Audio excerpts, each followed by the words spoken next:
Welcome to the O Brother Podcast. I'm your host, Dan Smith. Alongside me, as always, my brother from the same mother, Mike Smith. Hey, Dan, we're rolling along with Halloweenfest. Halloweenfest 2024. And you know what else is rolling on is whatever this thing is that I've been carrying for the last 2 weeks. Yeah, I'm really having to strain to get the voice to gotta work get with me. that cleared up in a week. Oh, it'll be clear. I know. Going to be a lot of talking, a lot of this will be old news, not when you watch this episode because it'll be just coming up, but we're of course going to be in attendance at Spooky Empire Mhm. in Orlando at the Hyatt Regency, October 11th through the 13th. Right. If you're in the area, the tickets are going fast. Get your tickets. Come hang out with us. We're going to be giving away all kinds of Oh Brother merch. We're going to have giveaways and all kinds of good stuff going on at the table. Good So table to check out. definitely a good table to check out. This will be our second year there in a row to be back at Spooky. So, and they treat us well. It's good people there with Gina and Petey. So, looking forward to being back there. So, Mike, we're doing Hellraiser tonight, and I gotta say, oh This will wow, be oh, this will nice. be coming your way soon. Now that's an Arrow.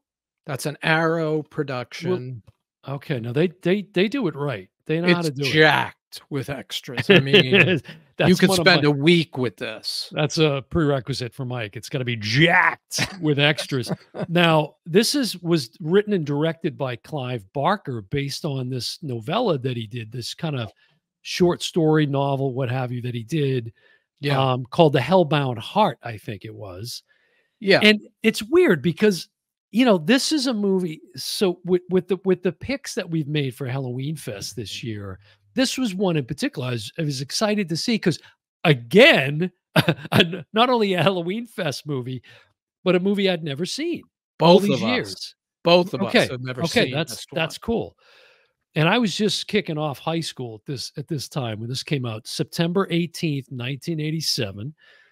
And so I was excited to see it, but I gotta say right at the top, it wasn't what I was expecting. Certainly not when it comes to the lead Cenobite, Pinhead, as we know, played by Doug Bradley. Really, that didn't develop till episode 2. It's called Hellbound, Right. Hellraiser 2. We see a flash of him in the beginning, but what I know of Hellraiser is Pinhead, Yeah, and Doug played by Bradley, Doug Bradley, yeah. and I've seen a bunch of interviews with him, and he talks about that, how interesting it is that he's again, this one of those things where he's on screen a very limited number of minutes, Mhm. but his likeness in that image as Pinhead has become synonymous with the Right, franchise. It's and pretty wild. it has what? 8, 9 9 chapters, 9 sequels. including one very recent, just 2 years ago, although a That was a female. reboot. Right, a That was a female took over the right. Pinhead role. Yeah. And I haven't watched it yet. I think it's on Hulu. I've seen a little of it, and right away, I think what you can see you benefit from is, of course, the technology today, and Yeah. just the things that you have at your disposal as a filmmaker. So, and not to mention the money and the budgets. Right. Then Although this was also it was a streaming series, right, for a period of time. yes, yes. Yeah. So, yeah, and again, they're gonna do that with Halloween, and I'm a little like, Oh, on the I'm on board. fence. I'm on board. I I will. want another movie. Yeah, yeah. Well, this reminds me of our conversation we kicked off Halloween Fest this year with your favorite film, Terrifier. And if you haven't seen that episode, folks, go back and check it out. But we were just to say we were split on that Very review, split. very split. Yeah, but it kind of reminds me, a little bit of that in the sense that fairly low budget. I mean, it's $1 million, but still Right. relatively low budget. But it was very successful by all accounts in 1987, Yeah, it right? made 14,000,000. That's nothing to shake a stick None at. of them none of the sequels have done big money. Yeah. I noticed that as a trend, like, none of them had done. Like, we're gonna talk about all the Halloween movies in a future episode, and I looked at all of the how much money they took in. And Mhm. Hellraiser hasn't really been a cash cow. And Clive Barker, I found out, lost the rights Mhm. after the first one. He Right. he executive produced the next couple, but he wasn't making any money from it. Do you know what went down with that? I really don't. I didn't get into the weeds. I read it and Nothing in the extras on that Arrow, release that you well, have? Not I far watched the into it. movie a couple of times, Uh-huh. and I just didn't get to, the tons. There's, like, 3 commentaries, Here's 1 another by thing. Clive alone. Okay, here's what an interesting character Clive is, and Yeah. God, what a chameleon he's been over the years, just in terms of how he looks.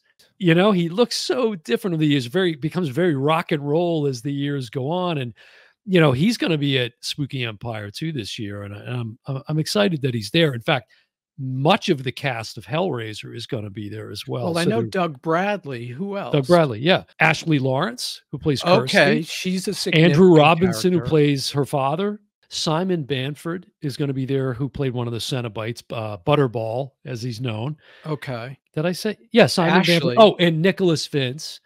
And I guess since we're in it, let's just run down the cast. Mhm. Claire Higgins, as Julia.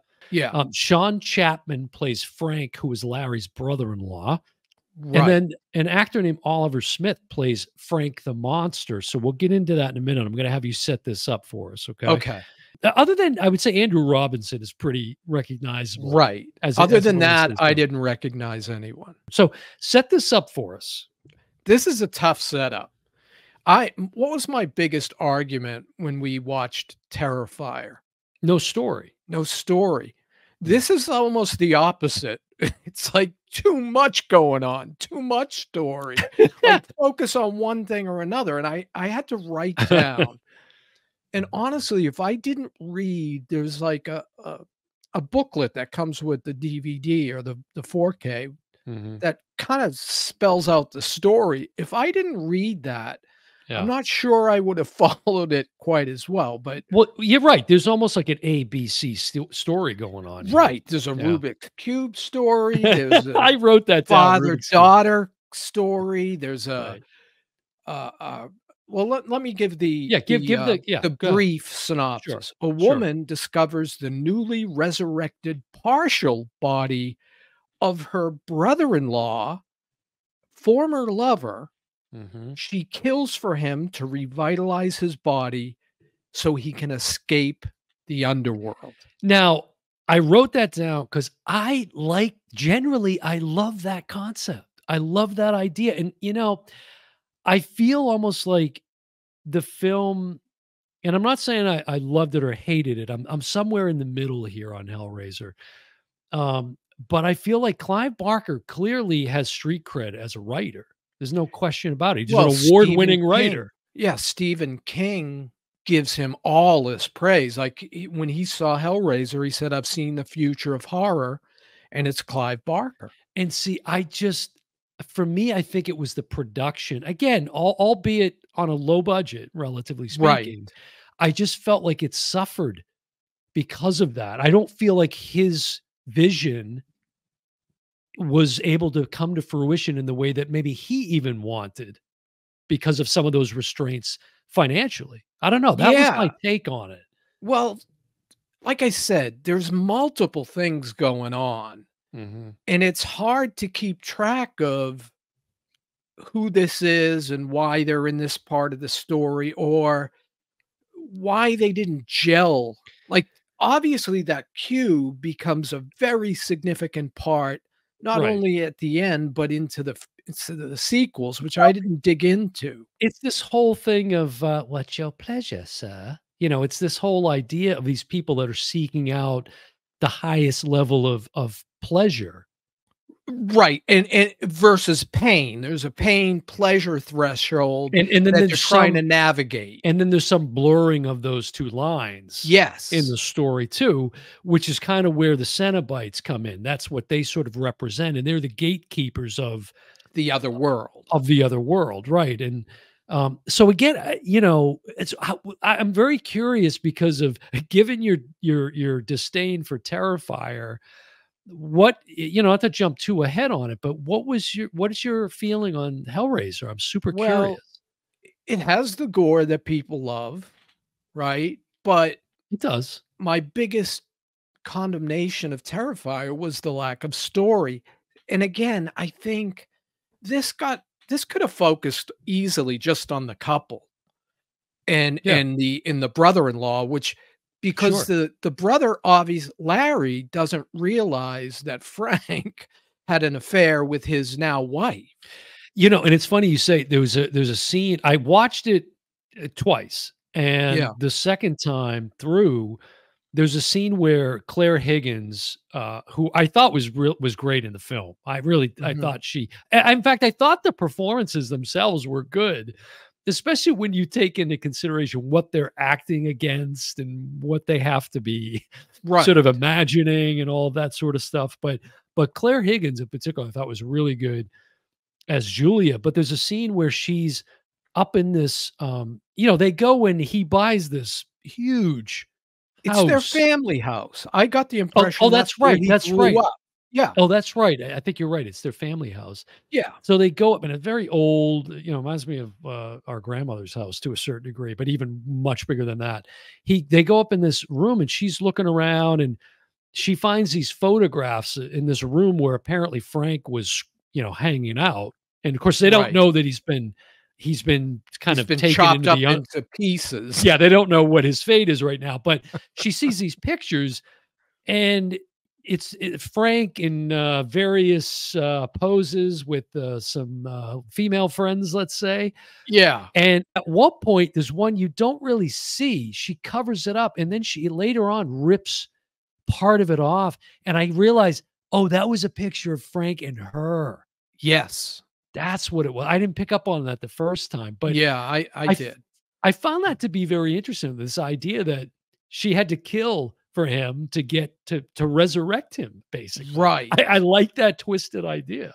And the way it starts is they're moving in, and Larry has a couple of buddies helping him with a mattress, and he cuts himself on a nail like I've never seen a nail do that much damage. I mean, his whole hand was basically severed. It was like yeah, yeah. So he starts bleeding, and we see the house absorbing the blood, Mhm, which is what brings Frank, like a skeleton version of Frank, back to life. mhm. And then Julia discovers him in this kind of skeleton form, and that's when he says, "I need more blood. See, the more blood I get, the Right. closer I'll become So what part of is this world." so what does she do to help him in that cause? She goes and gets she picks up men at bars, brings them to the house, and lets him kill them, or Right, she kills him. She right. whacked one. In fact, this was rated X initially. I'm glad you mentioned that. Yeah, it's because we talked about this with Terrifier too, which is unrated, but this one had an Yes. X rating initially. So to think that Clive had to tame this I down, know. and It particularly when it comes to like the sexual content, and in fact, Yes. he's quoted as saying, the MPAA said, okay, you can have two, successive thrusts of the hips, but a third, that's not. It's just these crazy criteria. I Cut. think you see a little of Frank's kibbles and bits at one point, and like it I didn't was a look that little. close. It got a. Oh, you couldn't help it. It was a little Game of Thrones action going on. You didn't catch I that? didn't The catch house of that. that we talk about? Yeah, I didn't catch that. So again, you haven't really summed up what your assessment of it is, what you're feeling I'm on the on the film. fence because at some points I was like, this makes a good story. Larry and his daughter. Okay. And then, the stepmother being kind of, on the outs. But then I was like, well, they should have focused on Larry and Julia and Larry finding out about his brother because he Yeah, does has no idea that she had this sexual right. relationship with his brother. Right, she's upstairs having sex with, Frank's corpse, and he's downstairs watching, the boxing I'll matches. tell you what the best parts of it were for me, and it Mm, had nothing to do with gore or blood or anything. yeah, When she's upstairs maneuvering around for Frank, whether it's bringing him blood or bringing him a guy, yeah, and you see the daughter come over. She sees her go into the house with this strange guy she picked up at a bar, That's a great shot. That's a great and sequence, yeah. she's coming in the house, and we know she's making her way upstairs because she saw them in the window, Right. and he kept moving the camera around, so as soon as she turned the corner, Julia was gone. Uh, And that little suspense stuff worked for me. I thought that was the best part of the movie. I love that. I mean, the fact is you're not coming out railing on this right away, I'm like, "That's pretty impressive." I think that says something, It's you very know? gory, It and is, but, it's weird because there were parts where the effects were really, really good, right. and then there was some where it was a little almost laughable. There was, like, this cube that we talked about. Mm. If you hit the cube a certain way, it all these hooks come out and, take apart your body. It happened to more than one person. Well, not only that, but these, like, lightning sparks that fly out of it, Yeah. that typical '80s technology Yes. that they had at the time, those effects were so terrible. And I It watched was so Halloween terrible. 3 last night, the exact same effect. Yeah, that's a it's funny too, like, things like this. There's a scene where I think it's Kirsty is confronted by Frank. So now she's Right. becomes And aware, he's right? gonna kill her. Right, and she kicks him like, this is just proof that I don't care if you're in a demonic state, like, whatever your superpowers are, if you get kicked in the Go for the groin. if you get like, it's over. Game over, man. Like Yeah. our brother, Bill Paxton, rest in peace, used to say, right? Kirsty, I kept thinking of Christy McNichol for some reason. She kinda looked Well, alike. no, I got it for you. Were you waiting at some point? Every time she was on screen, I kept waiting for them to cut to a PSA of animals that were suffering.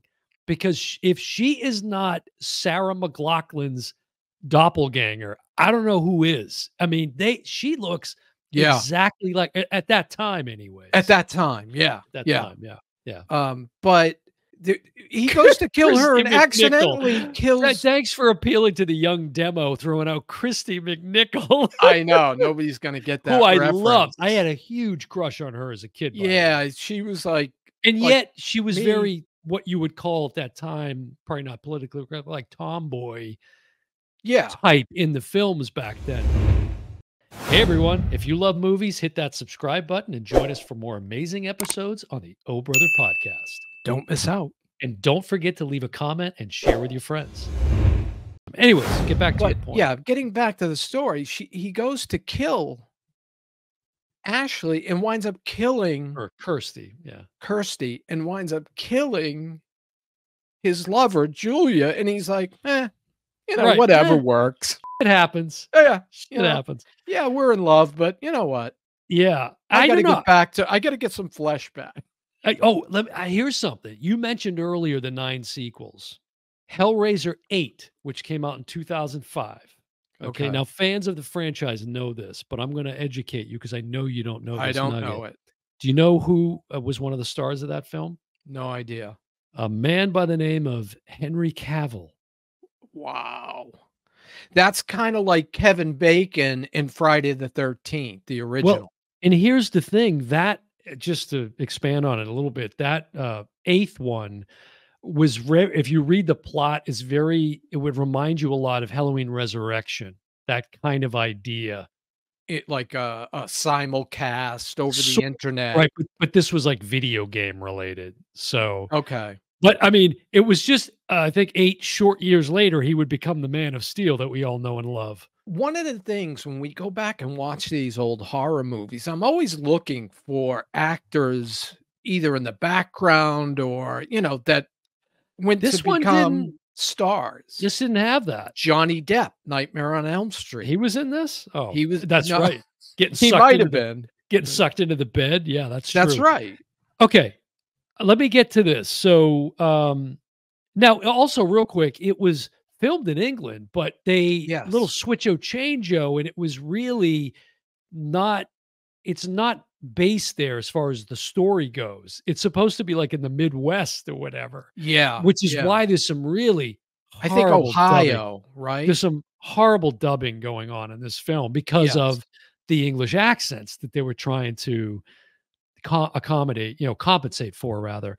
So, Right. okay, real quick, we always bring this up on the show. IMDb, Mike, has a Metascore of 56. Where are you with that? Based on what you've said yourself, and you give a little bit more credence to IMDb scores than you do Rotten I Tomatoes. do, and that's probably I'm probably a little lower. I'm not sure how I only You're recommend lower? this I only recommend this to people who, can take the gore, but there's at least something for me to cling on to as far as story.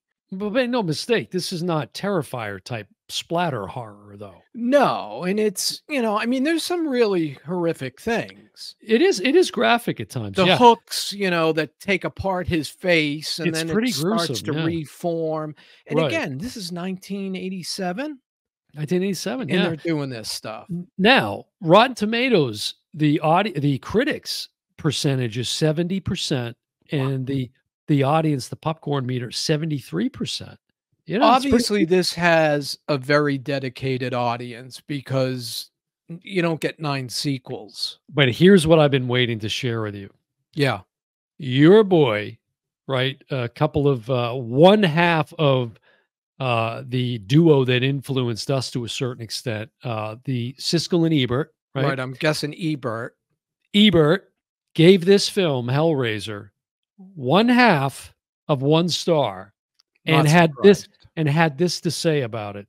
Quote, "As dreary a piece of goods as has masqueraded as horror in many a long cold night." End quote. It's funny, Holy is that poetic?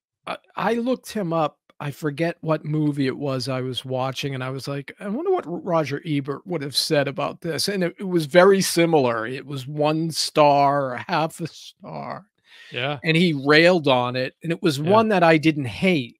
This one, I wasn't as turned off as I was with Terrifier because there were elements that right. worked. I just wish they had maybe saved some of it, and I watched the beginning of the second one, Uh-huh. which is I think is on Amazon, right? Yeah, I saw this on Prime, the first one, and man, the quality is really good Yeah, on the and this screen. 4K looks pretty damn good. Yeah, and this Um, one was very striking with the colors. It was just very vibrant on screen. yeah, but I would have a tough time recommending this film unless you're a horror guy, you're a horror girl, Well, then I could say, "Okay," but but it's another cult classic. So it's another one right. like I'm ecstatic that I've now seen it. It didn't deliver in the way that I was hoping, and the second one seemed like it was starting to go there a little bit more for me, but it's because, as we talked about at the start, I think my expectations were, first of all, not this story. Certainly, I didn't expect what we got. Mhm. This whole Frank I Julia was thing, and expecting Pinhead all over the joint. correct, and that's the thing. I was totally expecting Pinhead, and I Yep. didn't really get much Pinhead. So, And I'm not um, sure he's in the second one that much. I mean, again, we always like when sequels open yeah, with the end of the first one, so the continuity is good. yeah, And this does that, but it's clearly focused on Christy now. She's in the Kirsty. hospital. Kirsty, she's in the hospital with and gets Mhm, a hold of the cube, the right. Rubik's cube that has Yeah. special powers of its own. I couldn't get past the fact that, like, they go into this house, it is a complete hole. Right. There's maggots and Oh roaches my and god. but after they cut to them moving in, it still looked like a hole. It's still and there was I still wouldn't have rats. I wouldn't have spent 1 second in that, and then I'm like, "Okay, all these disgusting rooms are upstairs that just Yeah, nobody sort of picks up on." I just don't get right, it. So right. I had a little trouble sort of, suspending disbelief when it came to that. Also, Yeah, I it's wouldn't funny. bring a new mattress into this scum house without painting the walls first. Yeah, this is certainly pre-Me Too movement, by the way, because they're moving in, and these 2 guys that are helping them move a mattress up the stairs are like, Hubba, hubba, completely hubba to his daughter. hubba, hubba, hubba, exactly. You know what's funny too is to see these films, and this wasn't intentional, but we've got this like lineup of all 80s films almost, with the exception of one that we haven't done as of this recording. But the smoking on film, it's so wild to see Yeah, people just openly smoking on camera, you know? yeah. So this is only an hour and 34 minutes long. But I think I agree with you. I mean, if you're a horror fan and you haven't seen this, like Mike and I had not, then, you know, I think it's worth taking in. And it's interesting. You know, I kind of want to know more about Clive Barker. I'm hoping to get to meet him at Spooky Empire and maybe get Mhm. that Arrow Yeah, you release can get signed that signed. by the Yeah, man himself. Yeah. and So, maybe by Pinhead. and I didn't know Andrew Robinson, who you mentioned at the top. I was really excited to see that he was the Scorpio killer in Dirty Harry, like you Yeah, said. My best friend growing up, Randy, he and I used to always quote that film. And now, for the folks that don't know, there's a yeah, very famous scene at the where end. Clint is confronting Andrew Robinson's character as the Scorpio killer, and he's got him cornered. He pulls out the 44 Magnum. He gives that famous speech. I know what you're thinking, punk. Right, You're thinking that he fires 6 shots or only 5, right? And I know it by rote. right, right. And this reaction that once he's done delivering that line, this reaction that Andrew Robinson as the Scorpio killer gives, is this weird giggle that he does, and then Clint just blows him away with that huge weapon that he's holding. But I mean, we could anyways, that was almost his character in that was sadistic. And that's it why as was, soon as it I was. saw him come on the screen, I'm like, "Oh, there's a guy from, And Dirty and what Harry." a he has been in Yeah, every series you can ever think of. This guy, yeah, going back to the 70s, he's been in every big time series, whether it's one episode or multiple episodes, right. but hell of a resume. It's amazing because he's so recognizable from Dirty Harry. You would think that would have hurt him getting work, Well, it's but weird no, it though. didn't. I didn't realize. It's one of those, I knew him, Oh, I got it right like away. the face, but then I was like, wait, he was the score. And I went and watched the scene. I was like, oh my God, you know, it's Yep. like so obvious, like you said. But Yeah, I mean, anyway, he's in that movie a lot. He pays somebody to beat him up to blame it on Clint's character. yeah, that's And right. he's a pretty sick dude. So, all right, so there you go. So we're recommending this for horror fans, for those that Right, haven't horror seen fans it. only. And But and you gotta have okay, a stomach for it because yeah, there is some pretty good gore in this. but you're certainly like you're okay with Hellraiser. I mean, look, you own now. Is that a duplicate copy that you have? No, this is your copy I bought for you. And there's a they're calling it a tetralogy Oh of the yeah, first right, 4 films. right. I may or may not get. I probably won't. But you don't have your own copy of that? No, I got this one for you. Oh, nice. I'm gonna try to get that signed, man. I hope Yeah. I can get that signed because you've got several, like I said, of the cast that Yeah, I will be. mean, and it's Yeah, got a slip cover, yeah. so you could just bring the slip cover. I don't know, man. Like I said with Damian Leone, like hats off to Clive Barker. The guy, he's definitely a creative man. The guy paints, he's got this incredible vision, and he's just an out of the box thinker. I just again, I felt like the production value failed him a little bit here with Hellraiser. That's my A only and the criticism. story, I mean, again, there's a problem with too much to tell, That's fair. That's which fair. I bet if you're a fan of the series, and if you are, please let us know. I bet Right. a lot of this gets fleshed out Mhm. over the course of 9 movies. Right. What struck me, though, is when I was looking at I always go to, Box Office Mojo to see what a movie made.